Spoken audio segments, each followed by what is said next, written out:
Hello guys, ഇന്ന് നമുക്കൊരു പിക്നിക്കിന് പോയാലോ? വണ്ടി കയറിയപ്പോ തന്നെ ഈ പയ്യന്മാര് വന്നെ ഉറക്കായിരുന്നു. പോണ വൈക്കൊക്കെ റിപ്പബ്ലിക് ഡേന്റെ ജാഥയായിരുന്നു. പള്ളേ പൈപ്പ് കൂടുതലായതുകൊണ്ട് ആദ്യം തന്നെ ഇഡലിയും ദോശയും തട്ടി. അങ്ങനെ അവസാനം നമ്മളെ ലൊക്കേഷനിലെത്തി. ഇതാണ് നമ്മളെ ലൊക്കേഷൻ, പഞ്ചഗംഗ് വാട്ടർഫാള്. ഇതാണ് നമ്മളെ ട്രിപ്പിന്റെ മെയിൻ മുണ്ട് സാറ്. കൂടെ രണ്ടാമത്തെ മെയിൻ അവിനാശ് സാറും കൂടെ ഉണ്ട്. ഇനിയിപ്പോ എന്താണ് ഈ ചങ്ങായി പിക്നിക് എന്ന് ചോദിക്കണോലോട് മെയിൻ ആയിട്ടുള്ള പരിപാടി എന്താന്ന് വെച്ചാൽ ഏതെങ്കിലും നല്ലൊരു സ്ഥലത്ത് പോവാ, ഫുൾ ഡേ അവിടെ നിൽക്കുക, തിന്നുക, കുടിച്ചുക, കളിക്കുക. ഈ ഒരു പിക്നിക് എന്നുള്ളത് നമ്മളെ ഹോസ്പിറ്റലിലെ എല്ലാ ഡോക്ടർമാരും കൂടെ പോയായിരുന്നു.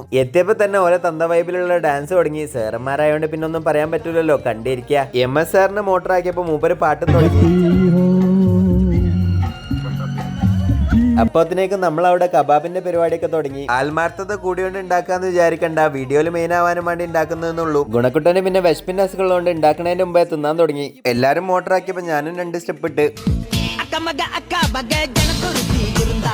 പിന്നെ ഫുള്ള് വള്ളം കളി ഇനി. അങ്ങനെ എവിടുന്നോ കിട്ടിയ ബോൾ കൊണ്ട് വോളിബോൾ തുടങ്ങി. ഇത് കണ്ടിട്ട് മസിൽ എവിടെന്ന് മാത്രം ചോദിക്കരുത്. പന്തിനേക്കാളേറെ കാറ്റ് എല്ലാരും പള്ളന്റെ അകത്തായിരുന്നു. നമ്മള് പിന്നെ സിസ് ബാക്ക് ഉണ്ടാക്കാത്ത കേരളത്തിലെ മക്കൾക്ക് എന്തിനാ സിസ് ബാക്ക് എന്ന് വിചാരിച്ചിട്ടാണ് ഇവരെന്ത് കണ്ടിട്ടാണാവോ സിസ് ബാക്ക് ഉണ്ടാക്കാത്ത പള്ളിയും വീർപ്പിച്ച് നടക്കുന്നത്. അങ്ങനെ കളിയും കാര്യങ്ങളൊക്കെ കഴിഞ്ഞപ്പോഴത്തേക്കും ഫുഡ് റെഡിയായി. അല്ലേലും വെള്ളത്തിലൊക്കെ ഒന്ന് കുളിച്ചും കൂടി വന്നിട്ട് കഴിഞ്ഞാലുള്ള വിശപ്പുണ്ടല്ലോ മോനെ, വൻ തട്ടലായിരുന്നു എല്ലാരും. അല്ല, നിങ്ങളെന്താ നോക്കി നിൽക്കുന്നത്? നിങ്ങളെ സീനിയേഴ്സിനും കൂട്ടിയിട്ട് ഒരു പിക്നിക് ഒക്കെ പോയി വരുന്നേ.